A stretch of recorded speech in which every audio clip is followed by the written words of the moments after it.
Okay. Alrighty. Hang on. Give me 1 second. Before we start, I need to get my music. I need to get my music first. Obviously, you guys know I cannot start the podcast without it. So we need to get that in. Let's see. Let me get my music first, and then we shall begin this awesome, incredible episode. Okay, here we go. Gonna loop it. Make sure it's not too loud. Okay, you guys can hear that, right?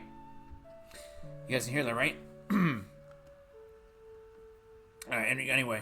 Here we go. Anyway, hello everybody. Welcome on in. Howdy. Welcome to the 17th episode of my Zelda podcast, the Kokiri Chronicles. Last time, I sat down here and we analyzed Hyrule Warriors Age of Imprisonment. The new Hyrule Warriors game that's coming out real soon this year in 2025 for the Nintendo Switch 2, which, by the way, by the time of this recording, the Nintendo Switch 2 comes out in 2 days. So, I like to dedicate this message to future me and to all my friends out there. I hope you guys are having a great time with the Switch 2. Let me know your thoughts on Mario Kart World and all the other games that are coming out. Definitely share that in the YouTube comments. So yeah, we did talk about Hyrule Warriors Age of Imprisonment. I can't wait to play it soon by the time the game comes out. And if you guys are new to this channel on YouTube, if you guys are watching this on YouTube, please don't forget to do the following by liking, sharing, subscribing, everything else, all the following. If you guys enjoy the content, enjoy what I do, but also, you definitely want to subscribe if you are also a Twilight Princess fan, because that is going to be today's topic. So today, I am joined with a special guest. I have DarkBahamut, and I will bring him out in a minute. And we're going to talk about why we love Twilight Princess.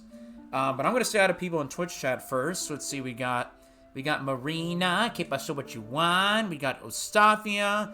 Spider, good to see you, buddy. Welcome on in. And we have Bahamut's in chat. We have Sora. And we also have Kara, who called me a fucking cake sniffer. Such an organized cake sniffer. What is that supposed to mean? I wanted to get my music ready, Kara. Affectionate. What up, nerds? Affectionate. Sora says he should, from the successor to Organization 13, Organization Cake Sniffer. They prepare a snack for this. Well, go get one, young man. Then go get one. Oh my god, he pinned it. Oh my god. Wait, what are you reporting? What are you reporting, Kara? Alright, let me bring him out. Ladies and gentlemen, guess who's back? It's Bahamut. Evening, everyone. Evening. Hello, Bahamut. How are you doing? Oh, Fart Knocker, I'm doing good. Bro. By the way, chat, can y'all hear Bahamut and the music? Can y'all hear him?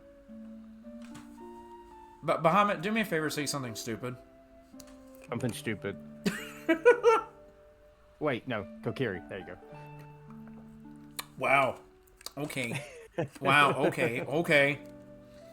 All right, but you're having a good day, aren't you, Bahamut? Yeah, not too bad. Kara says so. Everything he says ever. Damn. What, me or Kokiri? Damn. Also, yeah, we hear him. Good. I'm glad you guys hear him. So. Me or Kokiri, because we both say stupid shit. I think she probably means both. Kara probably means both of us. Also, she's going to go to bed. Okay, so Bahamut, you know exactly why we are here today. Yes. We're talking about Twilight Princess, and also I'm looking at Twitch chat right now. I see that the gardeners are lurking. Gardeners, welcome in. Thank you guys so much for tuning into the podcast. I appreciate you both. If my mods can get a fake shout out for the gardeners, please definitely go check them out. Check out their stuff. They are incredible. They honestly define perfectly what being a Kingdom Hearts fan is all about. They are so amazing. I hope you, gardeners, I hope you two are doing well today. Thank y'all for tuning in. And thank y'all for putting in y'all stream chat. Thank you, streaking in chat, Kara. Okay. Hope you're doing well. I am doing good. I am doing absolutely good. We are pretty good. We're talking about Twilight Princess today. We're talking about why people like it. so much. That is the topic of discussion. But first, to start things off, we're going to kick things off from here. So, Bahamut, also Zegbar, welcome on in. I see him in Twitch. How he's working. Good to see you, too. Can we get a shout-out for Zegbar, please? Can we get a big shout-out for Zegbar?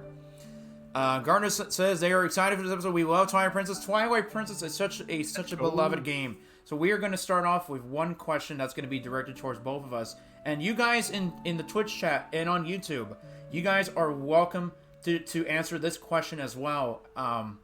So the first question is for Bahamut. And like I said, chat, you guys are welcome to answer this question too. So Bahamut, tell everybody how you were introduced to Twilight Princess, how you got into it. Well, it was when I was a kid, around when it first came out. I believe it came out on, if I remember right, I think it was the Wii first, I think? Yeah, it was Wii first, and then it was GameCube. Yeah, because I ended up having a GameCube after I got a Wii. But yeah, it was after I completed Ocarina of Time for, like, God knows whatever amount of time. And funny enough, after I turned off the N64, an advert came on for Twilight Princess, ironically enough, with good timing. And I watched the trailer. I watched the trailer for it, and I got really excited seeing it. I was like, oh yeah, new Zelda game. I didn't know about this. So I watched the trailer, and I really vibe with it. And as soon as I saw Wolf Link, I was sold because I'm a big fan of wolves. And so I ended up saving up some pocket money, and then I ended up going out and buying it. And I've loved the game ever since. Like, it's been my favorite game ever since, and that's not changed at all. Nice. Nice, absolutely. And like I said, chat, you guys are welcome to share at this time how you guys also got into Twilight Princess. So feel free to share, as Bahamut and I are also sharing as well. But that's very cool that you started on the Wii version as well. So yeah, right from the origins. So funny for me though, I did not play Twilight Princess when I was growing up. I actually got introduced. Funny enough though, I actually got introduced to Link, Zelda, and Ganondorf's Twilight Princess design in Smash Brothers Brawl. Oh yeah. Yeah, I remember when I first saw their designs, because I was already used to like the different designs from like, because at the time, like the only Zelda games I had, like even when Twilight Princess was already out, I had Ocarina of Time, obviously. I had Majora's Mask, obviously. I had Wind Waker, and I had a copy of Phantom Hourglass, which is one of the first games I actually bought with my own money. Oh, bless you. Yeah, sorry, I got a bad call. No, it's okay. It's okay. It is totally good. So yeah, I remember seeing their designs in Smash Bros. Brawl, and I was like, wow, they actually look pretty good compared to how they look like in Ocarina of Time and Wind Waker. I was like, wow. They look so good. Like honestly, like when I first saw Link's design, I was like, and heard his voice, I was just like, oh my god, he sounds so fucking cool, dude. He sounds so cool. And like, and I'm gonna say this right now, Twilight Princess Zelda, she's beautiful, dude. She's really, really beautiful. Yeah. And then, TP Ganondorf is just so menacing looking. Like, I really like the way how he looks. But like, yeah, like I was first introduced to him in Smash Bros. Brawl, and then when I first decided to try it, I also got it on the Wii, which I do have this case right here, and I got this game since 2012. This was the first time I played Twilight Princess. On 2012 was in Wii. I still have it. Obviously, I mean, I'm carrying the case right now. But yeah, I first played this game on Wii back in the day, and I remember it felt so different because the thing is, I did not know that this version is actually mirrored compared to the one on GameCube. Yeah. I didn't know that back then because around the time I was starting college when I actually played this version. Yeah. So I didn't. Go ahead. Oh no, sorry, I was just talking myself, but yeah, I definitely found that a bit. Definitely found that a bit weird. Like when I thought it was mirrored and that. And yeah, because like Kara, I was like, isn't Link supposed to be left-handed? But yeah. Yeah, that's what I thought too. I always thought, like, you know, like, isn't Link supposed to be left-handed? Because around the time when I first got it, I also, I was also already playing Skyward Sword, and I noticed that Link in that game was obviously he's right-handed. Yeah. So I was like, was this what? And to me, it was like, was this what inspired Skyward Sword before it came out? Like, Maybe. And honestly though, like after playing this version back then, it honestly felt really good. Like being it, like I felt like that I was Link, like using my Wiimote to like swing the sword and like use the hero's bow and like to aim where I actually wanted to shoot and like, but like honestly, dude, like this game was like so mind-blowing, and honestly to this day it still is. And like, because like, when I first picked this game up, it said rated T, and I'm just like, rated T? I was like, what the fuck? T for Twilight? T for Twilight. But I was so mind-blown, because like everything just looked so realistic. Like Link looked so cool, Zelda looked so amazing, Midna herself, who obviously I will stand to this day and say that she is the best companion throughout the entire Zelda series. Hands down. Hands down. Hands down.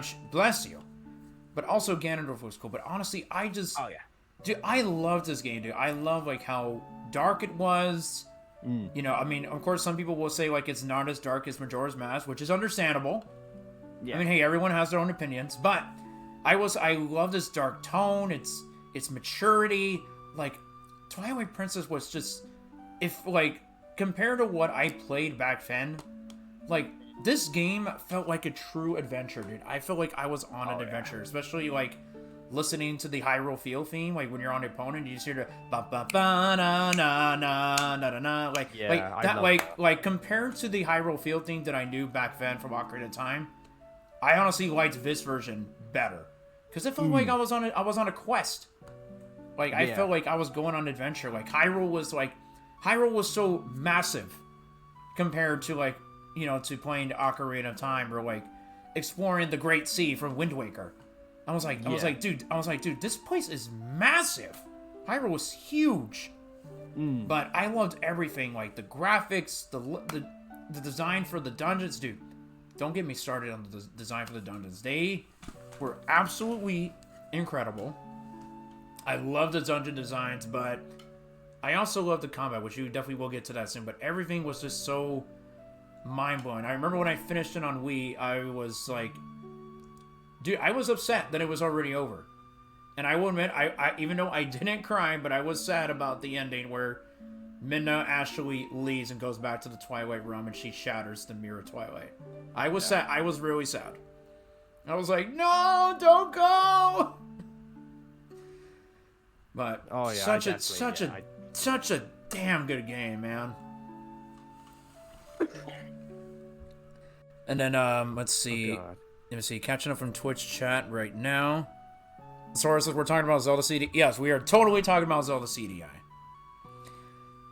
Kara says I found it through hate comments about the Wii version because people couldn't understand why Link was suddenly right-handed.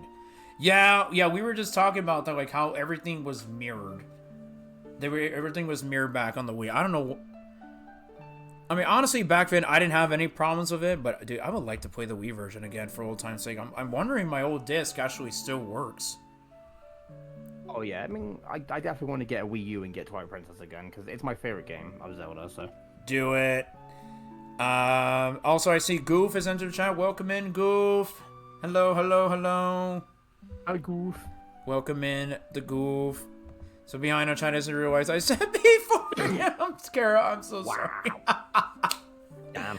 Oh my god. So anyway, so I like to know this as well, Bahamut. What are your thoughts on the Triforce on the design for the Triforce trio? I like Zelda and Link and all that. Yes, Link, Zelda, and Ganondorf. I definitely prefer them, because obviously, you know, from like Ocarina of Time and all of that, we obviously had Link looking a bit, you know, more kiddish. He's more cartoonish. But with Twilight Princess, it's the first time where we really see him looking realistic. You know, where he's like, he looks realistic. He looks like they shaded him very nicely, with actual shadows. Yeah. And and you can see like every kind of like curve of his face and like his arms and that. I love how they've done the designs, and people are probably gonna say this as a hot take, but the green tunic in Twilight Princess I actually prefer more than any other tunic because of how it looks. It's not just a green tunic and green shorts or something like that. We've got he's got brown arm guards. He's got the freaking chainmail coming out from underneath the sleeves and that. Yes. Like it looks very nice and very nice and detailed. So I definitely prefer this Link. I'm not actually bothered that he doesn't have blonde hair as well, because I actually very like him with brown hair. Yeah, it's like a dirty blonde color. It fits him with his like forest boy kind of look, like Ordon Village kind of look, and yeah. I like that. And then with Zelda, I definitely prefer. I definitely really like this one, Zelda. I don't want to say I prefer this Zelda design, but she was very pretty. Like they did her very well designed. She looked very much like a princess, very regal, very, and she had that wise face, she had like a wise kind of face, like you could see in her eyes, the wisdom, the stoic wisdom that she is known for. Yeah. It just sucks that they didn't do enough with Zelda in the game. And as for Ganondorf, yeah, he looked very menacing. Like, obviously we saw the flashbacks now of him, the divine prank and all that. But when you get to the top of Hyrule Castle and you just see Ganondorf like just sat on the throne, just leaning, looking all menacing, I got fucking chills. Like, oh yeah, that design gave me chills just seeing him sat on the throne like that. I was like, yeah, this guy has power. Yeah, you just see him like he's like that. He's just like this, just like, and he just glaring at you, and he just says, "Welcome to my castle." Yeah, like he looks bored, like he's just waiting, like he's just like, so you finally arrived. It's just like, oh, it gave me goosebumps. It honestly gave me goosebumps. Dude, absolutely. Also, Kara says, for once I have program knowledge and an overlord, and she's like, oh yeah, this Link was hot. She capitalized hot. I mean, listen, hot. I mean, there is a segment to where you actually do see him with his shirt on. Have you seen his six pack? Yep. That's from herding goats, man. That's from herding with the goats. Dude, that's where he gets all those muscles, bro. He's herding all those goats all the time. He's been herding goats with Fado at the ranch, dude. Yeah, forget got gains. He's goat gains, It's like, damn. So my thoughts on them, I think they're perfect. And I feel like there's a reason why Nintendo to this day actually uses this design for like most of their merchandise. Like if you go to the Nintendo World Store in New York, there's a statue of Link like in the Zelda section. And it's the I mean, yeah, they do have one for like, like Breath of the Wild and Tears of the Kingdom, but most of their merch, it's Twilight Princess. And even like currently at Super Nintendo World, there's an area where they have like stained glass like in the ceiling, and it has Link, Zelda, and Ganondorf in their Twilight Princess outfits. Their counterpart, that is. But honestly, like Link's design, dude, like he looks so cool. Like I love his voice, dude. His voice, he makes him sound so awesome, dude. He sounds like a badass. Yeah, I love this. He's got like a more mature voice. Yeah, he's more mature. Like I definitely do like his gear, like his arsenal of weapons. Like they're so great. Oh, Zelda looks more like a queen. She looks very like a queen though. And then like you were saying earlier, Bahamut, like if y'all look at Ganondorf, dude, he looks so menacing. I mean, I know we see him like from the cutscenes and the final boss battle, but dude, compared to like all the other Ganondorfs I've fought in the Zelda series, this dude looks like someone you don't want to fucking mess with. Oh yeah, like this is a man who just screams destruction or like I'm gonna kill you. And to make it even better as well, when you're going up towards the like the chapel at the top of Hyrule Castle, like you've got stormy weather, you've got thunder and lightning in the background, you've got the whole sky looking menacing as fuck. Then you just enter and you just see him sat on the throne. You're like, oh shit. Yeah. Like that is ambiance. Like that is how you set up a villain appearance. Like just exactly. Yes. And speaking of villains, we do have a new one on the block, which honestly, I know a lot of people will say like he honestly should have been the main villain instead of Ganondorf, but you know who I'm talking about. We're talking about We're talking about Zant. Now, when I first played Twilight Princess, I thought Zant was just a fucking lunatic. Like, I mean, at first, like, yeah, he was, you know, like, yeah, like, oh, he's this guy who's wearing this majestic freaking helmet that just looks like a fish. I mean, honestly, that's what I thought it was. Did y'all also think that Zant's helmet looks like a fish head? Oh, it does. It full on does. And or like a fish meets a chameleon or something. Yeah, and like honestly, he sounded so menacing. Like every time, like in cutscenes, like when he would approach and you would hear like that sound, like every time he appears, you know, like ah, like you know that sound you hear. Yeah. Like that made him sound that creeped me out, and that made him sound so menacing and so cool, dude. And like yes. When I was a kid, that sound always reminded me of the Nazgul sound from the Lord of the Rings, the Ring Race. You know that screech they do. Yeah. It's one of those sounds where it chills you to your bones because you're just like, the hell. Like, yeah. Yeah, and honestly, dude, he's really creepy. Like that one scene, like right after you beat the Lakebed Temple, and he has like Midna right beside him, and he like opens like the little like part of his mask. Where he whispers in Midna's ear, where he's like, "I need you." I'm like, "Oh my god!" Yeah, it's creepy as hell. And like, if you look very closely as well, it like when he opens his mouth as well, it's like his mouth was like glued together or something. Because when he opens his mouth, you get like these strands of like a spit or something, and it's just like it's even creepier.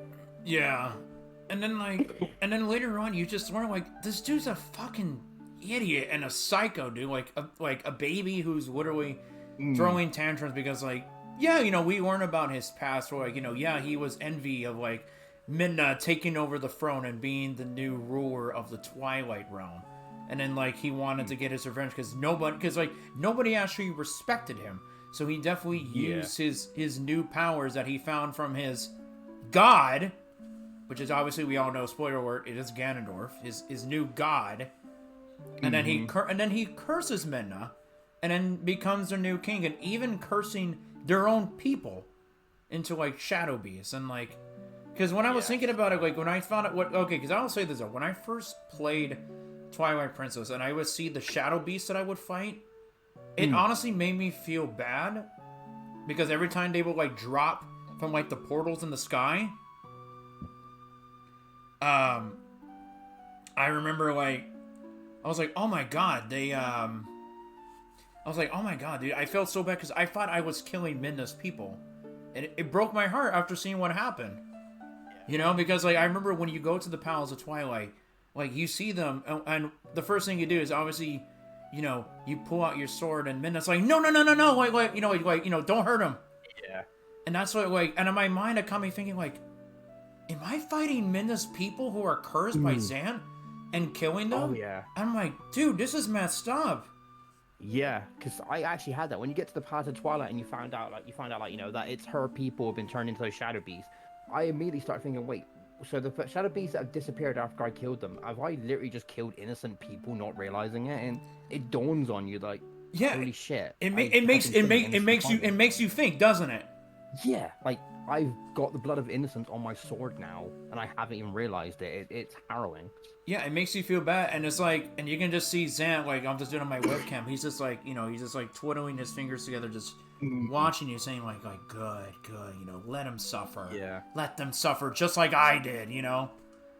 But, honestly, dude, like, I will say, though, his fight was really cool, but the way, like, how he died, like, where like, Midna uses all her, like her full force of her power to, like, just pop him like a balloon, almost like, at first I saw that, I was like, what the fuck? Yeah. I was like, oh my God. Yeah, just outright obliterates him. It's like, oh my god, like she literally just rips him apart. It's like that had me like thinking, what the fuck? Because you don't see that in a Zelda game. You see the enemies and the bosses disappearing, but you never see the boss just literally ripped apart by one of the heroes. You know, it's it's just so crazy, dude. He's so messed up. He is so crazy. Looking at Twitch chat, Goofy, thank you for taking care of that. Goof, I mean, not Goof, Bahamut, tell me if I'm saying this name right, but Mavey, is that your friend? Mavey? Maeve. Maeve. Yeah, Also, Hi, Maeve. Maeve, hello, welcome in. Nice to meet you. Hope you're doing well. Maeve, how's it going today? Maeve is awesome. Maeve is awesome. How you doing, Maeve? So to see you. Nice to finally meet you.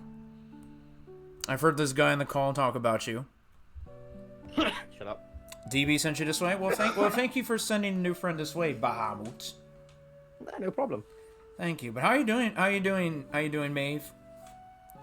I heard about you. Yes, tell it to this man in the call. Yeah. Whenever you popped in my stream and that, you know, they seen you in my stream. So nice. I said you're an awesome person. So. Oh, thank you. That's really kind. Now, well, Maeve. I said Maeve is, but yeah. Well, yeah. Oh, yeah. They do. You're just a fart knocker. Hey. Okay. So anyway, I know we were talking about Midna. So I like to know, like, from the first time you played through Twilight Princess to all the way to beating the game. What was your full experience like with Midna? Like your thoughts on her from the first time you started the game all the way to you finishing it. I definitely liked Midna as soon as I saw her. As soon as she appeared in that cell where Link was, I immediately liked her, because as soon as you get that impish grin, I was like, yeah, this character's gonna be cool. I like the impish kind of like characters, you know, the ones that look mischievous and you think, okay, yeah, these are gonna be a bit. I like those characters. So as soon as I saw Midna and her impish grin, I was like, yeah, this is gonna be interesting. And she did not disappoint. Like yes. she did not disappoint. Like, just the amount of sass and sarcasm she gives throughout the entire game. She's hands down the best companion in all the series. Facts. 100% facts, ladies and gentlemen. 100% facts. Yeah, because you got companions that would, like Navi, you know, will give you useless hints that seem useless and that, but then Midna's not even that. She was like, okay, I suppose I'll give you a hint, and just brings that so sassily, you know, like as if she's talking to an idiot. It's like, oh, I suppose I'll help you then. Like, it was a nice change of pace, and I really liked the sass and sarcasm with her. Yeah, exactly. You know, and like Zelda's definitely is known for having some pretty interesting, very good, relatable companions. Like for example, like if I can name a few right now, like, you know what, like take the King of Red Lions, a talking boat who was more like a father figure to the hero of Winds. You know, you have the fairy Ciela from Phantom Hourglass, who felt like a real best friend. And then, of course, now I know some people don't vibe with this character, and that's okay. But I do feel that Fi felt like a true friend to the hero of Sky. Yeah. But when you take someone like Midna, like, her story is so good. Like, to her, it's like, it's all, you know, it's just all sass, you know, like, oh, you know, like, I need you to go get this for me, but in exchange, you have to do exactly what I say because you're a wolf. Yeah. And then when then when you find out, and then when you see what happens to like after the Lake Bed Temple, there were she gets so weak, dude. It broke my heart, man. I honestly felt like crying, dude. Especially hearing Midna's lament, like, and hearing her in like song. Dude, like, hearing her in pain where she's screaming, I'm like, dude, I felt that. Like, that hurt a lot. And then, like... Oh, yeah. And then, honestly, it was even more sad where Zelda herself had to sacrifice herself to save Midna. And I was like, dang, dude. And they're like... And Midna becomes... And I really liked how... She's more comfortable around Link. Like, she felt more... comfortable around it. Like back then at the start of the game, is like, you know, to her is like, you know, she's not going to express to you. To her is like I'm not going to tell you anything. Just shut up and do what I say.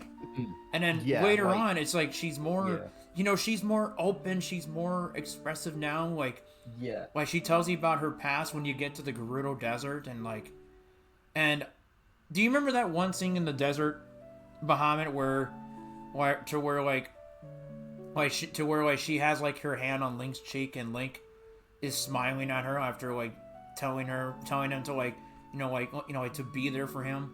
Like you can definitely tell like when like to me, this is just my take, but when he smiled at her, to me that was just a sign saying like, hey, everything's gonna be fine. There's no need to fear anymore. Yeah. Link just has one of those smiles that heroes generally need. The smile where you see the smile and you're like, you know what? He doesn't need to say anything. I know that he's gonna make things okay. Oh yeah, and let's just say, when we saw her Twilight farm, let's just say, well, Damn. I mean, she is really beautiful in her Twilight farm. She is freaking beautiful. And definitely one of my childhood crushes. Dude, she's beautiful, dude. I love her Twilight farm, but it was sad that she had to go at the end, where she's like, Link, I see you later. Yeah. I'm just like, no, girl, don't go. It's the fact as well that like she cries the only tear that she cries in that game in the scene, in that scene, and then that tear just shatters the mirror, and it's like the only tear that she has ever shed in that game, and bang, like it's that tear being the thing that shuts the connection between the realms, like that hit me hard. It really did hit me hard. But I definitely want to say this, so I will not spoil this for anybody, but let me tell you guys this though. If y'all ever plan on reading the Twilight Princess manga, do yourself a favor and fucking do it. I'm gonna tell you guys this right now, and I won't spoil anything, but Link and Midna's relationship hits so fucking hard in the manga. Oh, yeah. I won't say what happens, but please go read them. Go read them. I know Bahamut and I can't say anything for spoilers, because I'm sure most of y'all want to read it for yourselves. Which, by the way, for me, Bahamut, please do. Go read them. Oh, definitely. But their relationship in the manga is so good. It's just, especially what happens in the last volume. Which I won't say. But, I mean, honestly, I love the manga, too. The manga is, I mean, obviously, it's an original story, but it's just, dude, I'll say this though, like, because I've read every single volume 2 times already. And I kid you not, Bahamut, in chat, like, anytime, like, I would read the manga, like, what I would do was, like, I would just pull out my phone and just, like, play music from Twilight Princess to match it with the scene. And I kid you not, chat, it made me miss Twilight Princess, even after I beat it, or it's been a long time. And by listening, I was like, dude, I want to go back to playing Twilight Princess because it is such a good game. Definitely. It gave me a lot of feels, dude. Like reading the manga, but doing that, just like, dude, I really missed this game. I want to go back. Oh yeah. I definitely want to go back and play it. Do it. Oh yeah. Sora says Minda. I'm sorry, Minda. Minda. That's a nice name. Yes, Minda, best companion fighter. I mean, honestly, Sora, you're not wrong. Minda is the best. Sorry, Minda. Minda. Are we going to start calling her Minda now? Minda. Apparently. Sora says, Minda's lament, that song hurts. Dude, I will say this right now. Even though since recently I did, like a few months ago, I did play to the GameCube version for the first time. Yeah. I will say this right now. Midna's Lament is my favorite Zelda song of all time. It is so good. I am happy to say that. It is my favorite Zelda song, period. It's just so good. It's so sad. You just feel the pain and everything. But, one thing I do want to talk about, Bahamut, is, let's talk about next the combat system. Let's talk about the combat system. Let's talk about the combat system, the design for the dungeons, and also share your favorite dungeon, but also the bosses. So we'll start with you, Bahamut. Okay, going in order then. I definitely like the combat, because obviously I played the Wii U version before the GameCube, it felt a lot more fluid with the Wii. Like using the nunchuck as the shield, using the Wii remote as a sword. I fucking love that. I thought it was a very great touch. Like, you know, like it felt nice and fluid. It felt like I was actually Link. You know, and I really liked it. And then the little, you know, the skills you can get over for the game, you know, and all like, you know, the way he would jump to the side and roll. You know, like I think that they did a lot to improve the combat. And yeah, I love what they did, and it definitely felt a lot smoother than say like Ocarina of Time, for example. Like Link moved the way he moved, it seemed like he was more of a competent swordsman than Ocarina of Time Link, because obviously he never had training, he never practiced, he just picked up the Kokiri sword and went. But obviously with Twilight Princess Link, you know, he's got a wooden sword, you know, so he's obviously practiced and, you know, he's trained and all that. And yeah, the combat definitely felt like he knew what he was doing. He was more confident in his movements. Yes. Excuse me. You're good. Dungeon wise, I love the dungeon designs. They followed Ocarina of Time. They followed Ocarina of Time. Well, pretty much perfectly. You know, obviously, you know, forest, fire, water, shadow. Spirit. They followed it perfectly. Yes. And they were just really good. Like they were really good. Like, you know, they definitely made you think. Some of them were a bit confusing, but they definitely made you think. The designs were amazing. They definitely fit the themes of what they were going for. If I had to say my favorite, and I would definitely say my favorite is most likely Arbiter's Ground. Yes, yes. So good. Yes. Like, so good. Chat, feel free to share with me what is your favorite dungeon in Twilight Princess. Oh yes, please do. Like whole dungeon was so hauntingly beautiful. Like it was eerie and creepy, but at the same time hauntingly beautiful. Like, you know, you had the Re-Dead Knights, you had the Pose, you had the ghostly rats that would attack Wolfling, and you had to use the sense for them. Like it built up the atmosphere so well, and the boss Star Lord was just a fucking amazing. What about the mini boss? I think his name is like Death Sword or something like that. Death Sword was really good. I like Death Sword.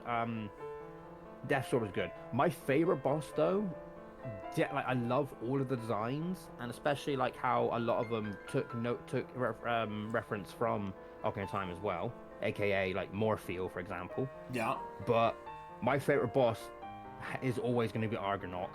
It's always Argorok. Argorok's a good fight. That was a really good fight.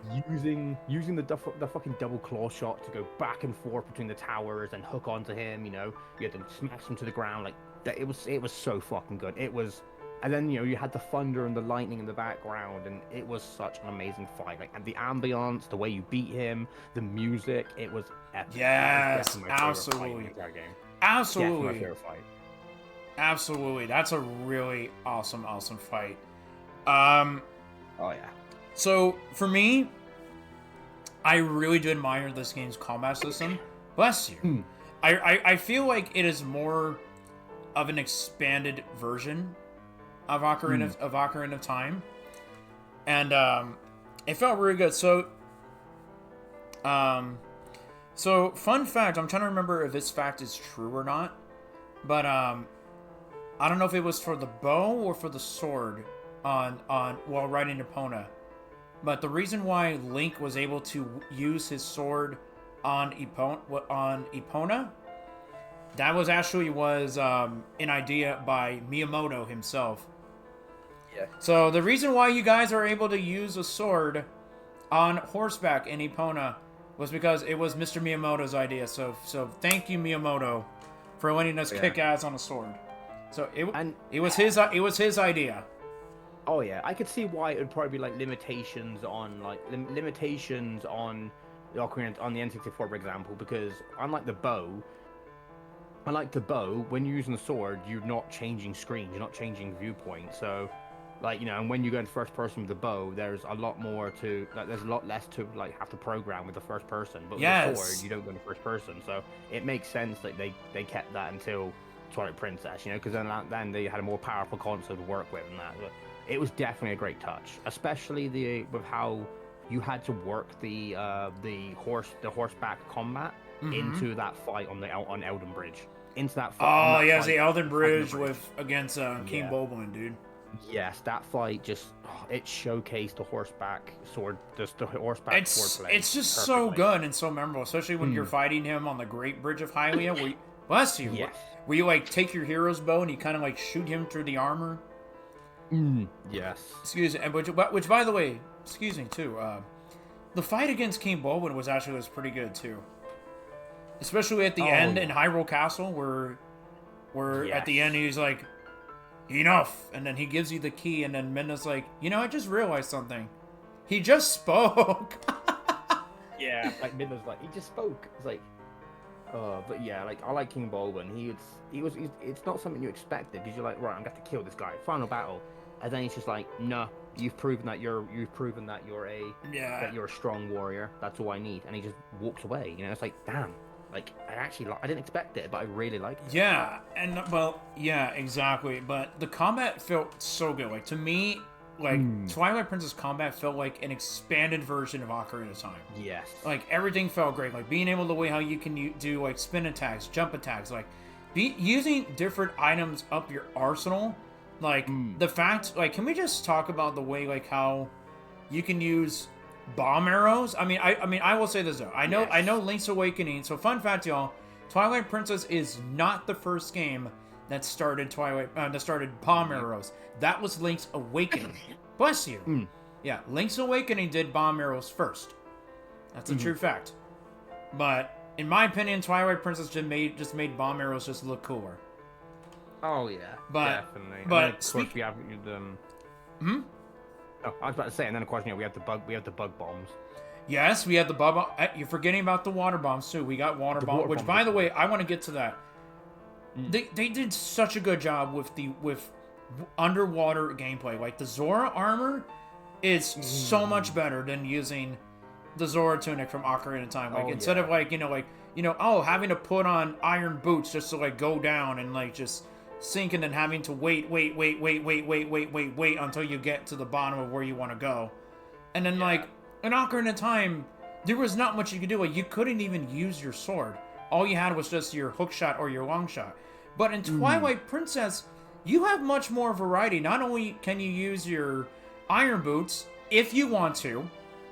The game doesn't like force you to like, hey, you have to use this when you swim. No, you can just swim and do like breaststrokes underwater, like, and to see how Link just goes so fast. So like it felt like honestly, it felt like it felt like the Zora mask from Majora's Mask. But the underwater combat felt so good. Like finally, I can use a sword underwater. Yes, I can definitely use my claw shot. Yes, I can blow up shit underwater with water bombs. Thank you. This was a major improvement. It was something. Yes. I was about to say something with the underwater combat as well that I surprisingly I haven't actually seen a lot of people touch on.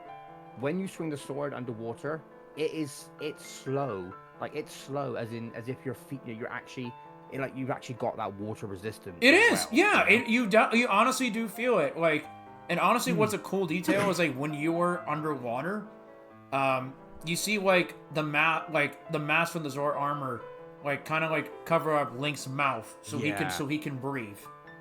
And then of course the mask comes off when he like Yeah, that was a nice touch. It was a nice touch. And then everything about it was just so perfect. And then the dungeons, like I honestly agree with you to an extent, Bahamut. The dungeons were really detailed, and I don't honestly get where you were saying like how I kind of like followed Ocarina of Time. Like you had like the Forest Temple, you had the Forest Temple, the Goron Mines, the Lakebed Temple, you had freaking what was it? You obviously got Arbiter's Grounds. Yeah, Arbiter's Grounds. You had the Snow Peak Ruins. You know, the City in the Sky, the Temple of Time. Like, the dungeons were so detailed. And yes, Arbiter's Grounds is the best one. I will definitely agree.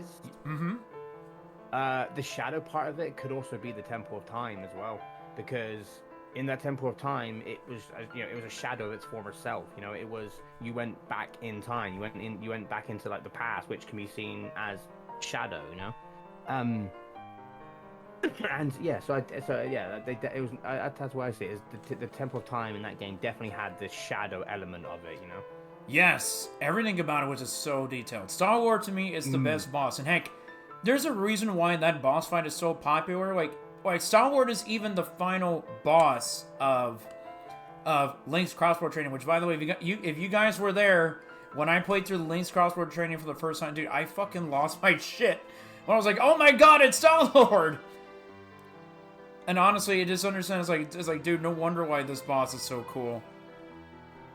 And, and then, but oh my god, dude, bless you again. Dude, it just tells me, like, Twilight Princess just has some really cool bosses and dungeon designs. Oh, yeah. Oh, Sora's got a fun fact. Sora's got a fun fact real quick. He says, so, fun fact about Midna. She actually has unused text that was meant to be played during the Midna's Lament segment. I read that about that. I read that somewhere. That she has unused text. I don't remember what she says, but I do remember reading about that. Yeah. Which, by the way...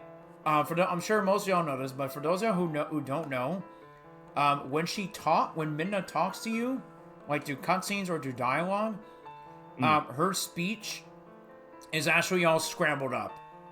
Yeah, it's all scrambled up speech, and I saw a video of a guy actually putting them together. Which, by the way, I would like to play them on stream if that's okay. I would like to play for you guys the speech, and you can definitely hear exactly what she says, and I'll even read it to y'all when she says it. Let me see. It is good. Let me see. Midna's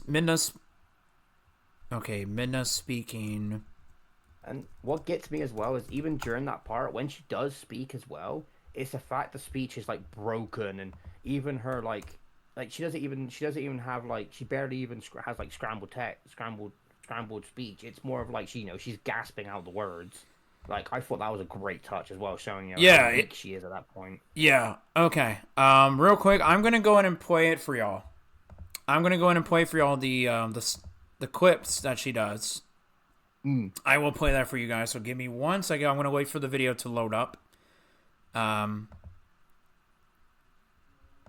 Okay, so the first one she's gonna say, chat, is she's gonna say which one will it be. So you will hear Midna actually say that. So I'm gonna play it right now. This is the first one. Which one will it be? Which one will it be? And then the next one she says is, have you made up your mind?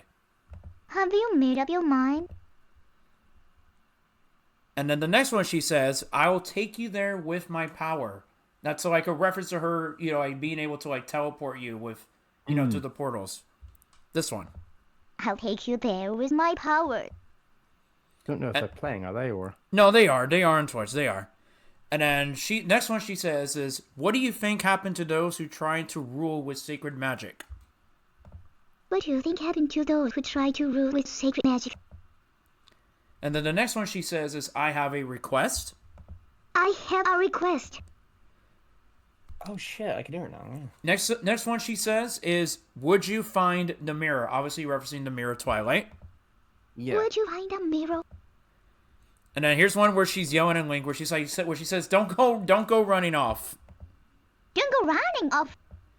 And then next one she says is, I'll be watching. I'll be watching. And then the last one, which is definitely my favorite, where she calls Link stupid. And she says, I guess you aren't stupid. I guess you aren't stupid. But yeah, that is legit Midna speaking English, because her dialogue was all scrambled up. Yeah, that's insane. It does sound cute, Spider. Yeah. Oh, so Sora actually has the unused text during Midna's Lament, where Sora says, and I quote, "Text number 1, Link, if you want to go into Twilight, crawl under the bridge." Text number 2, the truth is, you can enter the Twilight Realm, even without my help. I'm sorry.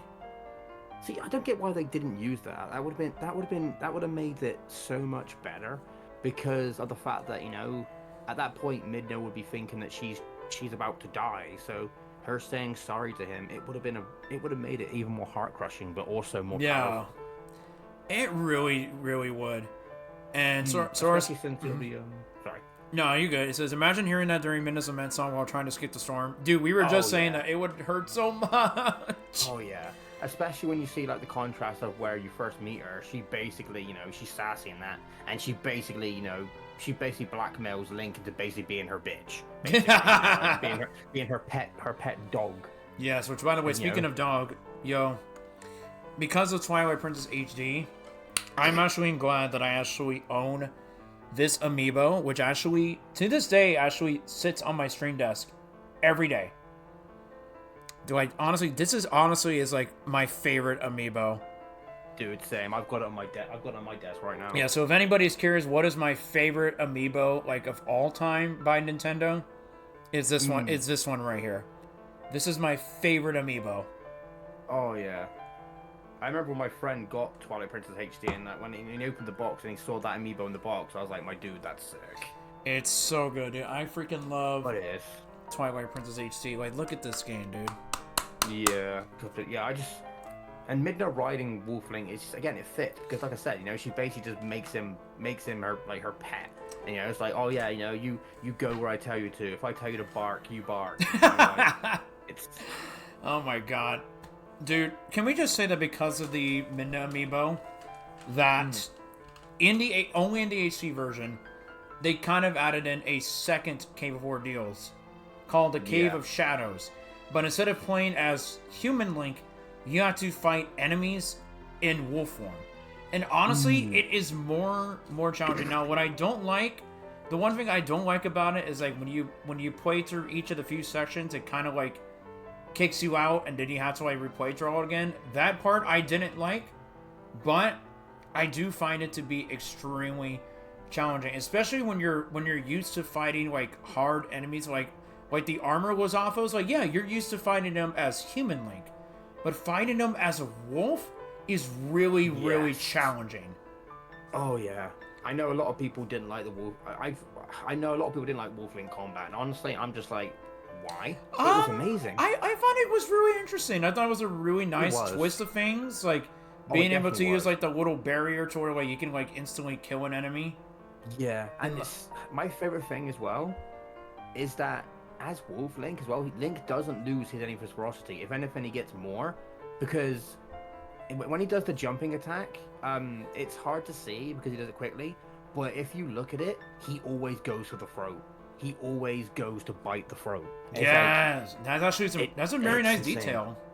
You know, because he's now like, you know, he's now a beast. You know, he's now got that animal instinct. So he's gonna go for the throat. You know, he's gonna go for where you know what will do the most, will hurt the most. It's like, damn, it's insane. Absolutely, dude. I really like the Wolf Link combat. I think it's actually a really interesting change of pace compared to where we are with human Link. Which, by the way, speaking of combat, and I forgot to mention this, but the lessons from the hero's shade, which, by the way, I will be honest, when I first discovered that the hero shade was a deceased hero, was the hero of time from Ocarina of Time deceased. Yeah. Dude, my jaw fucking dropped. Oh, dude, I was like, oh my god, it's the hero of time. And even like if you look closely at his sword, it's like the Kokiri sword from Majora's Mask in Ocarina of Time, but the blade is much more longer. Yeah. You can see it. I'm just like, oh, and in my mind, I was like, oh my god, it's the hero of time. Yes, yeah, the sword was amazing. I loved it. But I loved like the numerous amount of lessons like you learned from the hero of time, such as like doing like the backslides, like the mortal draw, the great spin, the shield bashing, like, and learning about his story about like him being a hero and saying like, you know, he's had a lot of regrets and like sharing some of his life lessons. And like one of my favorite quotes where he says, believe in your streams. That, like, to me, like, looking at that quote now, that really hits me so hard because to me that is a life lesson that he took from the Happy Mask Salesman in Majora's Mask, where the mask salesman says, believe in your strengths. I was like, dude, when I first heard that, I was like, that's from the Happy Mask Salesman from Majora's Mask. And I definitely live by that. I have ever since I saw that, I've lived by that. Like, I do too. I live that by too. Yeah, believe in yourself, believe in your strengths. It's a really amazing quote that definitely can affect a lot of people today. Oh yeah. It honestly really helps. It also goes hand in hand with Link having the Triforce of Courage as well. Yes. Because a lot of people, obviously some people might tell you, some harder people might say, kindness is a weakness. But with Link, it's like, no, kindness can be a strength too. And if you believe in that, if you believe in your strengths, it just means that Link is not going to stop being kind. He's not going to stop having the courage to be kind. Yes. Also, I'm looking at Twitch chat. May said she just spotted a Keyblade. Oh, you mean that thing back there? Yeah, I stole it from Sora. Yeah, and she may steal it from you. No, she won't. No, she won't. No, she won't. She can't. Well, she can't have that one. She can't have that one. That is mine. I mean, how else am I supposed to? How else am I supposed to open doors, Maeve? I need something to open doors with. Use your head. Shut up. Snakes in while you sleep. Oh my god. Oh dear god. Okay, so one thing. So Bahamut, how about one thing we got to talk about, and this is definitely another important one, but the music. Why do you think a lot of people to this day really vibe with the music? I would say people vibe the music because it's gonna be a hot take, but unlike Ocarina of Time, Twilight Princess music is a lot more emotional. Yes. It's a lot more emotional. Like the Ocarina of Time music, I loved it, don't get me wrong, but a lot of this music didn't really fit. A lot of the music didn't really fit the scenarios. It didn't. Like the forest temple was creepy, and it was kind of it was kind of like a eerie kind of forest. But then you get into like the water temple, for example, and it was just. I don't know. The water temple was the last area where I found it was really that good. Mm-hmm. I don't know. I did love this, but then, the dungeon music was great, but then the areas were just like for story bits and that. The music didn't really change. It was always just kind of like the same. But you get like Twilight Princess, like Ordon Village theme. It's nice. It's whimsical. It's nice and soothing. Then you get frickin', like you get further in the game, you get like, again, Midna's Lament, where it's like, yep, suddenly we're gonna hit you with the frickin' fields. You've got the the Twilight Realm music, where again, it's eerie, it's creepy, it chills you to the bones because Twilight, is like that. It's to me, Twilight Princess definitely the music definitely fit each situation, like, and it is definitely on point every situation, in my opinion. It does. It does. It really fits the tone, like the dark tone and maturity atmosphere for Twilight Princess. Like, it's like you were saying, Bama, like Ordon Village. Like, yeah, it's it's like a nice, calm village filled with people and kids who are like farmers and ranchers, and then you have like the bustling of like going onto an adventure with the Hyrule Field theme and like.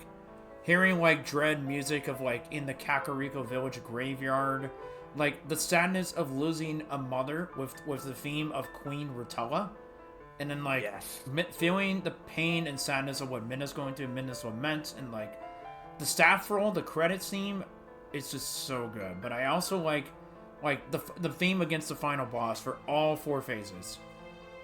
Yes. Yeah. It's just so good. The music is just so amazing, and it just hits on par perfectly to the tone and atmosphere for like the maturity of this game. Definitely, and it's like even with Zan's boss music as well. Yes, it makes you feel like you're fighting a whimsical, like psycho villain. Yeah, because then I don't know if a lot of people noticed it as well.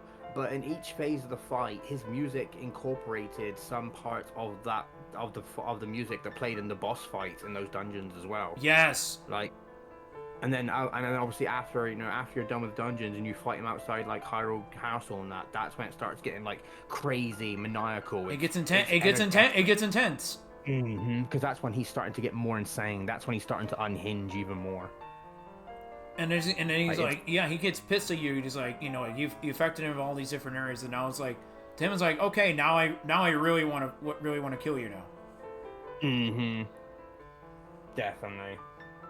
Marina says, contrary to popular belief, having kindness is harder than being cruel. It's easy to be mean and pessimistic towards things, but it takes courage to stay kind, which is definitely on point for Link's character in general. I really do like that, because like Link's character in this game, the hero of Twilight, let's think about this for a second. Let's think about the Link we know. Obviously we don't know anything about him. He's just he's just a kid who just grew up on a ranch.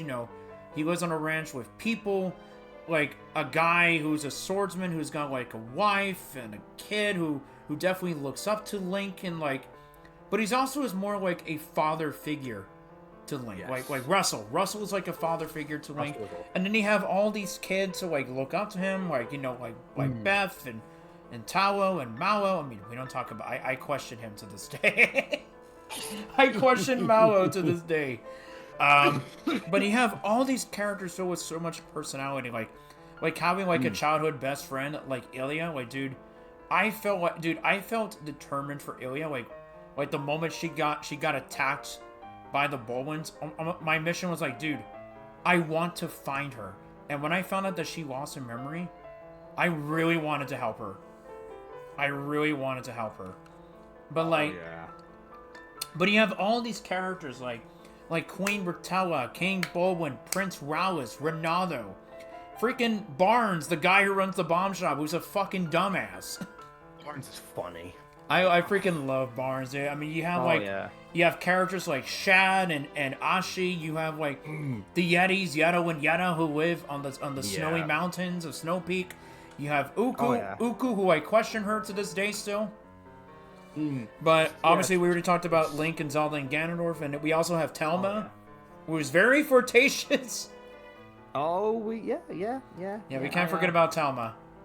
I definitely enjoyed Telma. Oh yeah, but honestly, like every single character in Twilight Princess just feels so alive. It's like you actually are meeting them in person. Yeah, and it's like I said, the difference between Ocarina of Time as well, and music and that.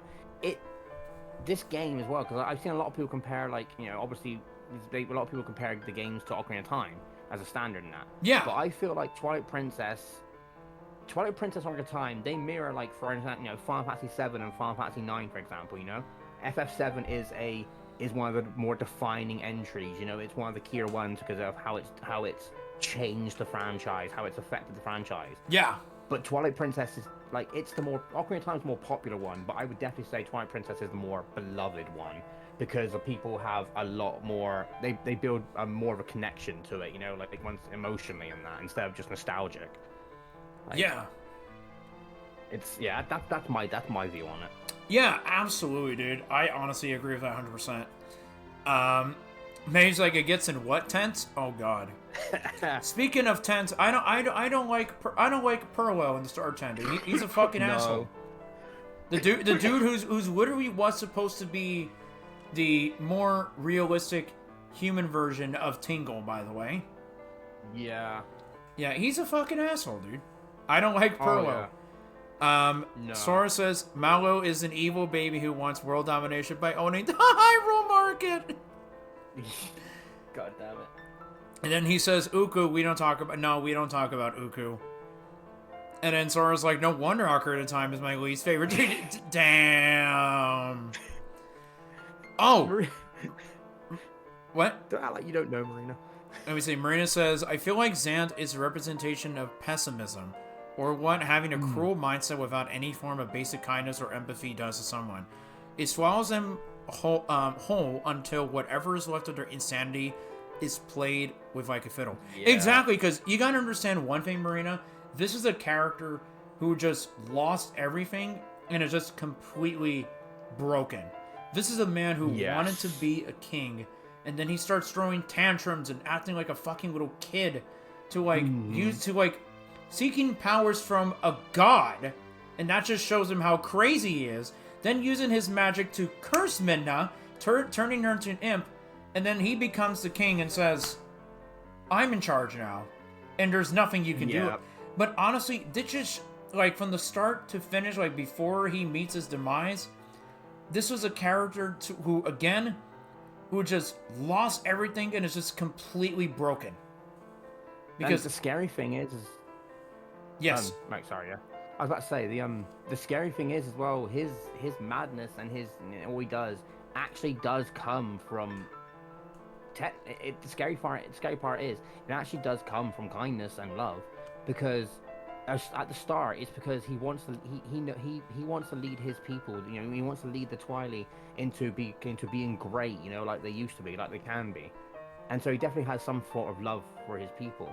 But of course, once he gets the power from Ganondorf, you know, like it starts to corrupt his mind ever so slowly. You know, like he's still got the cunning, manipulative mind.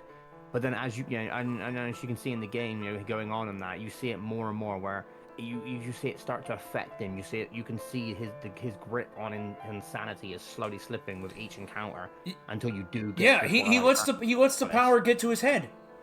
Yeah, and then that's when he snaps. And it's like, you know what? My brain is done. I can't. You know, the last shred of sanity is done, because at this point he's so nihilistic, or nihilistic, however you say it. He's so full of that, you know, he's like, I don't care anymore. I just want to destroy everything. I just want everything to be consumed by darkness and twilight. I don't care anymore, you know. And even like when Midna pops him like a zit, like just rips him open, he doesn't even like. He doesn't really even fight it. Like, yeah, he struggles a bit, but it's like he sort of accepts it as like, you know what, I'm done. Yeah, it's definitely harrowing. It really is. It just shows a lot of insanity of how he is. Now, one thing I do want to touch on, and is, can we just talk about, honestly, to me, what I think is the perfect final dungeon in a Zelda game, Hyrule Castle. Oh, yeah. Hyrule Castle for a final dungeon is so fucking good. I loved Hyrule Castle. Like I like the way like how it starts out. It's like raining, like you're outside of the castle, and like obviously, you know, you're not gonna go inside because the door's locked, so you have to go find a key. But I like how you get to explore. There's like that secret cemetery, and it's like storming really bad. And honestly, that grave, that's the hero of time.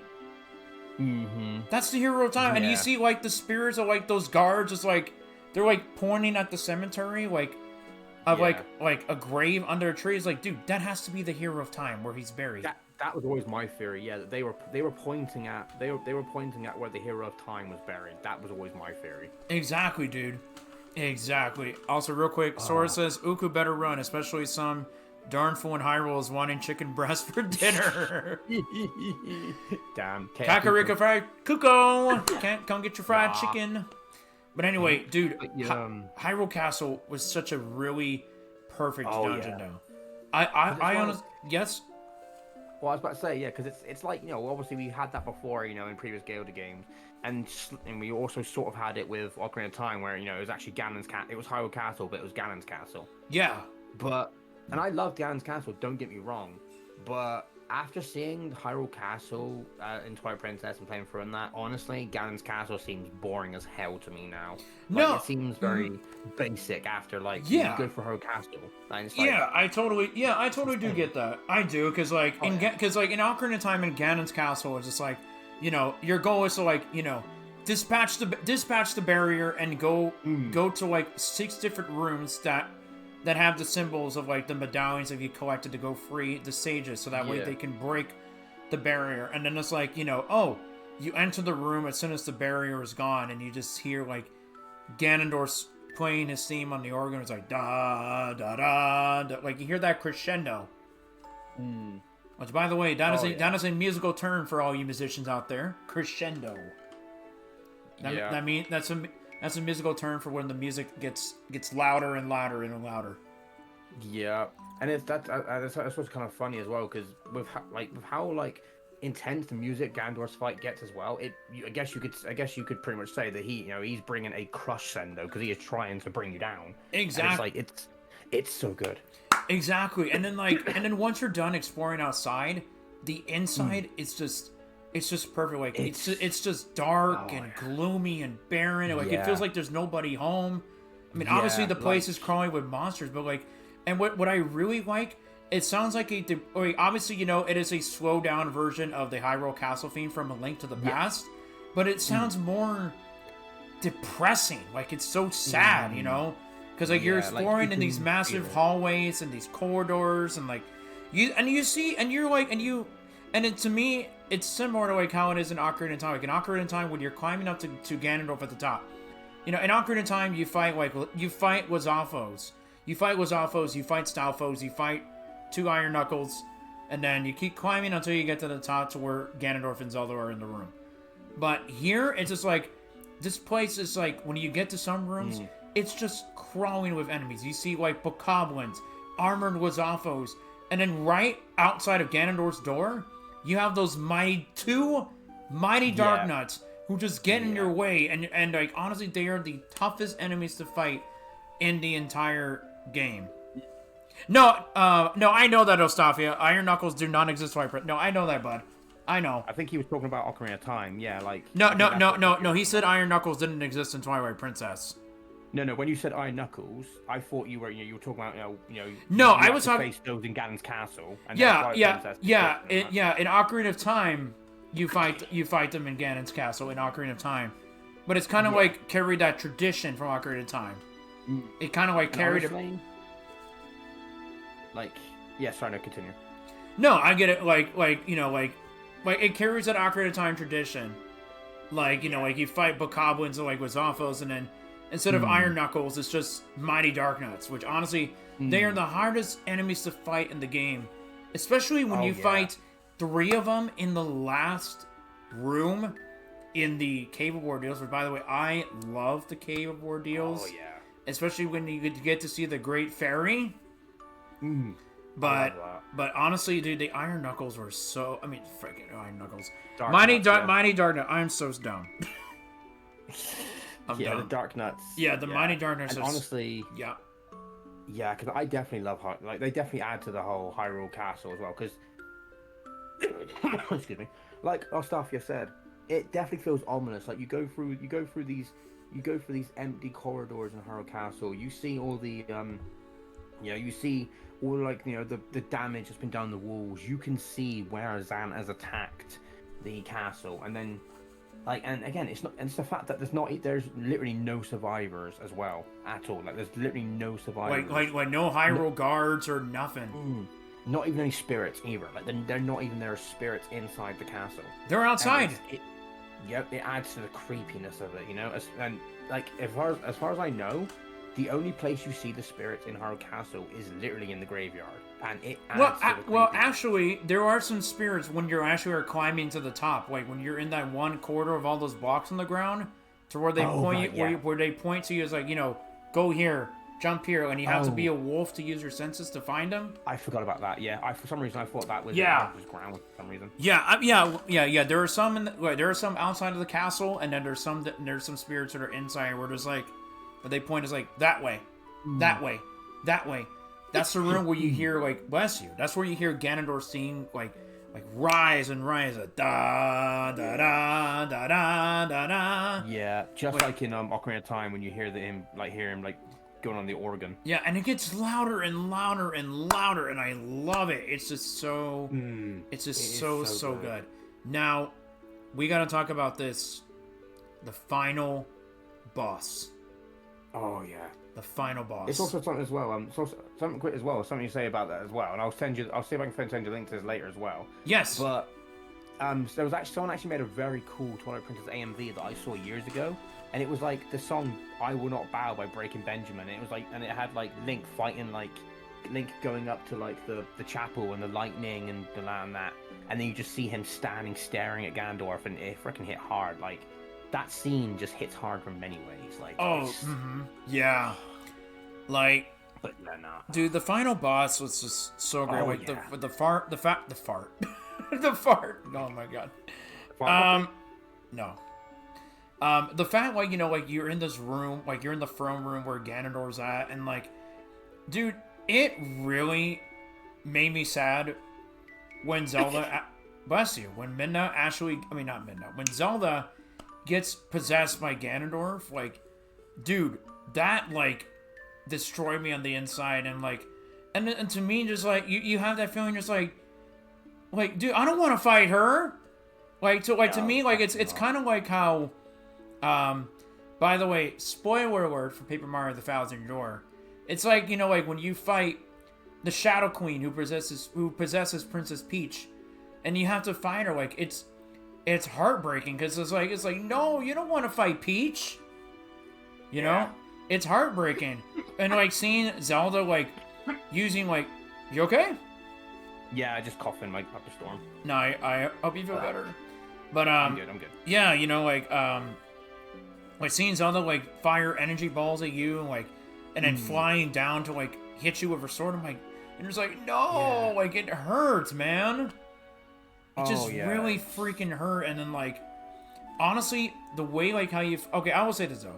The Beast form in Ocarina of Time, absolutely nostalgic. Ocarina of Time's Ganon Beast fight, nostalgic. But, but fighting Beast Ganon, like, Beast versus Beast as a wolf, that was fucking sick.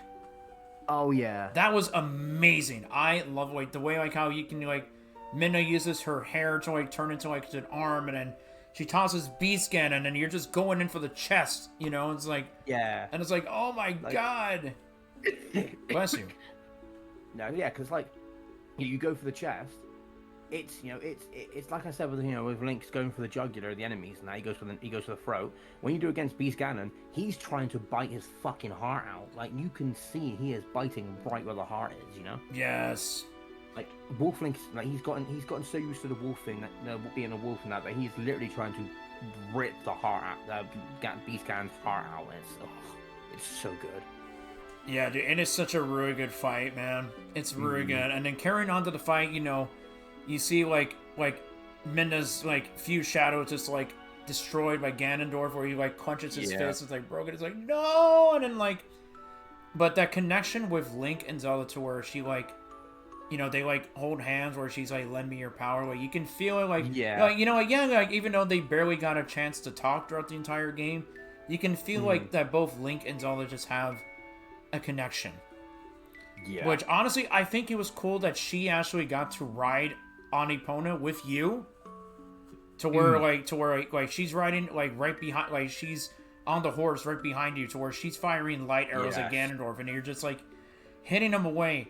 And then finally, as for the last phase, we finally got the fight that we've always wanted. Yeah. Sword on... Well, technically, we did get this in Wind Waker. But a one-on-one sword combat against Ganondorf himself. Mm-hmm. Like, it was so good. Like, honestly, though, like, and I will bring this up, like, honestly, I kind of wish we had the one that we were supposed to get for Ocarina of Time 2, like, you know, at Space World 2000, where it's, like, where, like, Link and Ganondorf are, like, clashing swords, and obviously, that game got canceled, and then became Wind Waker that we know today. Yeah. I mean, even though Wind Waker started it first with the whole Link versus Ganondorf sword-on-sword combat, the combat against Link versus Ganondorf with sword combat was fucking amazing. Like, they see, like, you know that, like, that one segment, like, where Ganondorf comes charging at you, and you press A, and you're, like, chancing, you're, like, pushing your sword back against his to, like, hit him? Yeah, I remember that. Like, that was so epic, dude. That was so epic. Like, and then the end of the fight as well, ending it with the final blow, like the finishing blow, like the ending blow. It was so cool. Like the fact that, you know, you literally, like, Link literally has to jump and do the iconic stab down onto him. It's like, oh, it was so good. It was really good. Safia says Sword Card's epic. Absolutely, bud. It was epic. But I want to say this, though, the ending was so dark, to where, like, you see, like, the Triforce of Power symbol just, like, vanishes on Ganondorf's wrist, and then, like, obviously we know Xant does the whole neck crack thing, and then you see Ganondorf with dilated pupils, just dead, and he's just standing there in the in Hyrule Field with the Master Sword plunged into his chest, and he's just standing there still. Like, dude, that is a fucking villain, dude. Like, yeah. Oh my god. it was definitely insane. Like, and I also say as well, Twilight Princess, light arrows, best light arrows in the series. Yes, yes, they were so good, and plus the fact that Zelda herself gets to use them. Yes, they were so good. Like, they actually, like, it wasn't just light arrows; it was an actual fucking light bow, and then the arrows just literally go forward in a burst of light, in a stream of light. Like, I freaking love that. Absolutely, and then like the ending was just so sad. Yeah, like seeing Midna, like, you know, she get her true form back, and she's fucking gorgeous. Yes. You know, and you got freaking, like, and you obviously, you know, you can tell she obviously wants to tell Link that she loves him, but she doesn't. You know, she's just like, well, we're never gonna see each other again, so I think maybe it's best if it just goes unsaid. Yeah. And then and just her breaking the mirror just broke me. I was like, no. It broke me too, man. I love their relationship. It's so beautiful. Yeah. So to like kind of like close things off here, Bahamut. So in your take, and I seen like a lot of bless you. So I seen like a lot of people like in Twitch chats or on YouTube say like, you know, this, like, a lot of people really do love this game. I've seen a lot of people say like this is their favorite, and like, you know, it's changed their life. I mean, it definitely has changed mine, but I want to know your thoughts. Why do you think people really love this game so much?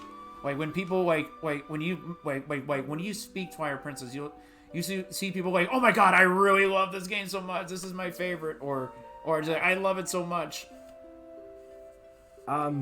Personally, for me, like, I would say I think people like it a lot because of the contrast that it has with the rest of the series. For example, like, don't get me wrong, Zelda games have had their dark moments, but this whole game is dark from the start. Like, this whole game, like, it isn't bright and colorful to start with, like, you know, Ocarina of Time. You know, it doesn't have that whimsical magical feeling. Twilight Princess is, you know, it's dark, it's gritty, it's like, you know, it's like, yeah, you're not just going to go across Hyrule. You are going to explore the darkness of Hyrule. You're going to explore the in between of Hyrule. You know, you're going to see a realm that is silently like coexisting, and it just like, 'cause the whole and even like you know, going in the Twilight realms, for example, and when they're taken over by the Twilight, like, you see them, you know, like, you see, you know, the spirits of people, you know, who are technically dead because they've been taken by the Twilight. You know, like, it's very harrowing, it's very dark, and it's a great contrast to, like, the, you know, the epic kind of fancy heroic stuff we've got with, like, Ocarina of Time, Wind Waker, for example. You know, like, Majora's Mask was dark, don't get me wrong. Yeah. But Twilight, in my opinion, Twilight Princess goes even fucking darker when you properly, like, fully examine it. You know, like, it's definitely, for me, it's definitely because it's a great contrast, and it makes for an all-around amazing story where you can really, like, experience, like, the darkness that lies in Hyrule, and it's definitely a good contrast, I find. Absolutely, dude. Like, I honestly 100% agree with you with everything you said. But, dude, like, there is a reason why a lot of people love this game. It's like we were saying at the beginning of this episode. Like, people love the darkness, the dark tone, the maturity, the atmosphere that this game brings to the table. Like how each of the characters looks so realistic. Link, Zelda, Ganondorf, like, everyone looks so realistic, and it honestly has a really, in my opinion, has a really, really good story. Yeah, because something I'll add on to it as well. Yes. Is excuse me. Please. You got in Ocarina of Time. Obviously, you know, you open the sacred door. Ganondorf, you know, he basically wins. Like, well, not wins, but he, you know, he gets control. He gets his foot in the door, you know, and he's got at least some grasp on Hyrule. But then you get to Zant, and he basically takes what Ganondorf did in Ocarina of Time, and ups it to 11, because unlike Ocarina of Time, where you get the sacred stones, Link didn't get what he was after. Like with it, he didn't manage to complete his goal fully. But excuse me. But then Zan takes it further than what Gandalf does. He waits until Midna and Link have the few shadows, and then he showcases just how outmatched they are. Like, dude, absolutely. He's not even using like 1% of his power, for example, and he's just showing how outmatched they are. He literally takes victory from them just in that one instant.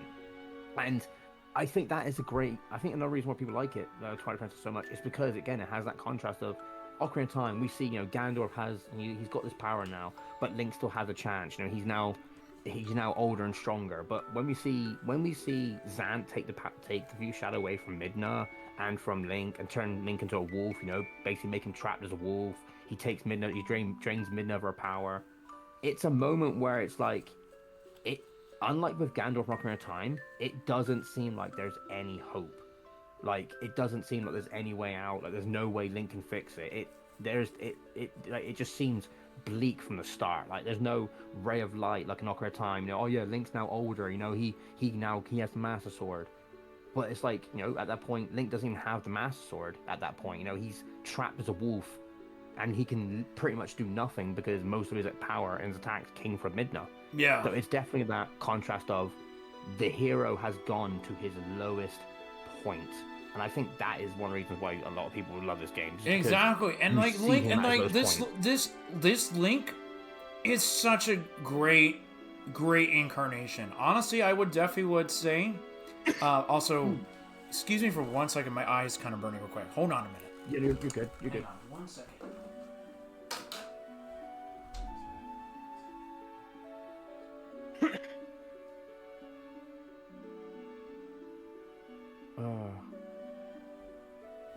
Not to take over the podcast, guys, but for when Kokiri comes back, what do you guys love about this game?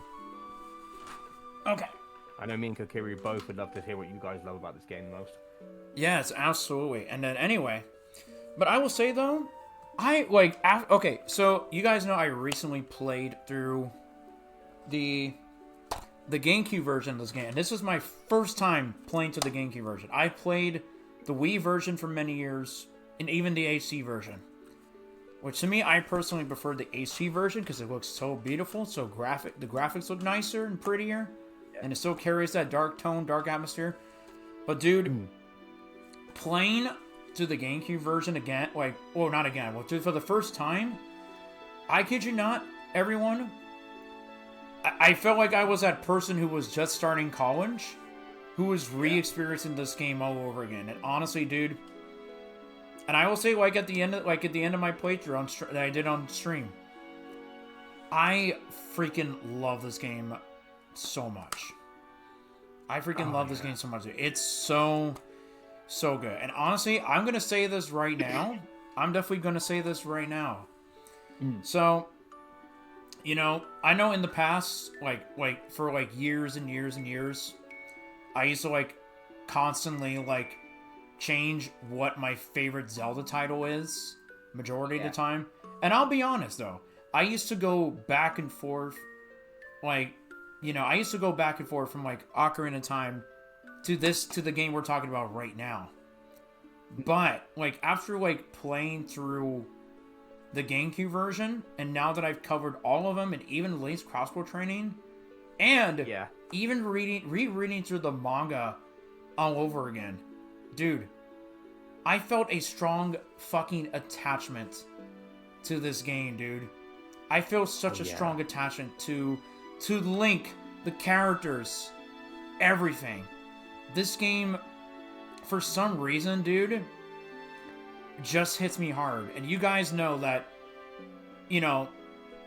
so you guys know that my name comes from Ocarina of Time being the first Zelda game I've ever played. It was a game that made me born to be the Zelda fan I am today. That's definitely the origin of my name. And I know I did a podcast episode of me talking about why I loved Ocarina of Time so much. So, You know how the saying goes, right, Bahamut? Mostly a lot of things can definitely change over time. Yes. As our perspectives change, so will our opinions. Yeah, and you know what? There's nothing wrong with that. So, I'm going to tell you guys this right now. But, even though you guys know me as a hardcore Zelda fan, y'all know like how Ocarina of Time started the journey for me and everything. And y'all have heard me gush about a lot of games, especially Ocarina of Time and this game. But, this year, like having that feeling of like, God, this game just hits me so hard, like right in the heart, dude. Like right to the core of my heart. This game just hits me so much. And I'm going to say this right now here on Twitch, and you guys get to hear this, especially on YouTube. And I'm going to say this right now, but I am going to say that for Twilight Princess, Ocarina of Time has been dethroned. This is my favorite game of all time now. I don't blame you. This is my favorite. Now, even though Ocarina of Time started that tradition for me, and basically, and now that I had so much experience and I love Twilight Princess so much, this is now the new king. I do not plan on making any more changes to my favorite game, just like how I did in the past. I promise this is not a prank. This is not a joke. I mean, I'm sure some of y'all will get on my ass about it and joke about it. I guess you could say it's the new princess. Sure. I'm sure some of y'all will get on me on that in the comments saying, like, this episode on Ocarina of Time, you faked this shit, didn't you? But honestly, but jokes aside, it's like what me and Bahamut were saying, you know, opinions definitely do change over time, and there's nothing wrong with that. Yeah, so definitely not. So for those of you guys who are watching this on YouTube now, and also currently on Twitch, I will say this again, but what I hold in my hands, currently in my hands, this is my favorite game of all time now. Hell yeah! I'm actually proud to say that. Nintendo, put the GameCube version on the Switch 2. Honestly, like I said, even though Ocarina of Time does a really perfect job of capitalizing and defining 3D gaming as a whole, especially for 3D Zelda, this right here just means a lot to me, man. This game just really means a lot to me, dude. So I would like to introduce everybody to my new favorite game of all time. This game is... Played it, play it. Yes, please go play it. Please go play it. So, and like I said, Nintendo, please put it on the GSO, NSO. I hope everyone understands my opinion on how I feel about Twilight Princess. Sora says, Lucky Farknocker owns every version, that's MH. I'm sure you'll get the GameCube version, Sora. So anyway, now you guys know why people love Twilight Princess, and now you know why that now to this day, when most of you guys ask me, what, like on my Twitch streams, what is my favorite Zelda game or my favorite game of all time? It's Twilight Princess. So now you guys know. Yeah. It's like we say, things change over time. I will forevermore love Twilight Princess. And it's good to know that you guys love it too. But Bahamut, I want to say thank you so much for being here today. Always a pleasure. It was great. So guys, if you're not following Bahamut on Twitch, can we get a shout out for Bahamut in Twitch chat? Guys, please go follow Bahamut. Bahamut also has his own podcast called The Eidolon Wall. It is a podcast that he does every 4th day in the month, and it's dedicated to Square Enix games. So if you love Square Enix titles like Kingdom Hearts, Nier, Dragon Quest, Final Fantasy, you name a Square Enix title, he's got you covered. Ain't that right, Bahamut? Carol also needs to sleep. Oh my god. So anyway, you guys, and if you guys are watching this on YouTube, please don't forget to do the following by liking, sharing, subscribing, all that good jazz. Really helps me out, and please like and subscribe if you really love Twilight Princess. But now, I'm going to share with you guys the next topic that I'm going to talk about on July 3rd. So, ladies and gentlemen, so you guys know that Wind Waker, by the time of this recording, Wind Waker on GameCube comes out for Switch 2 on GameCube NSO. Oh no. So, in honor to celebrate Wind Waker on Switch 2, we're gonna talk about the story of the Hero of Winds. We're gonna talk about Link from Wind Waker and Phantom Hourglass. Yes. We're gonna talk. If you guys love Toon Link, we're gonna talk about him. We're gonna talk about a kid who lived on an island. How his whole story started from saving his sister from a giant bird, to fulfilling his destiny to becoming a hero, and thus earning the title by the King of Red Lions himself, the Hero of Winds. We're gonna talk about Toon Link for the next topic. Yes. So let the wind guide you to that stream. Yes, and if you guys love Wind Waker, be sure to come by for this episode, because we are gonna talk about Wind Waker Link. Oh yeah, definitely. So anyway, that is going to be all the time that I have for today. So thank you guys so much for being here. I really appreciate it. You guys are so awesome. I'm glad you guys are really enjoying the content and everything. You guys are incredible. Thank you guys for watching. Have a great night. And I will see you guys next time for the next episode as we talk about Toon Link from Wind Waker and Phantom Hourglass. And thank you for being here, Bahamut. Always a pleasure. Take care. Bye, everyone.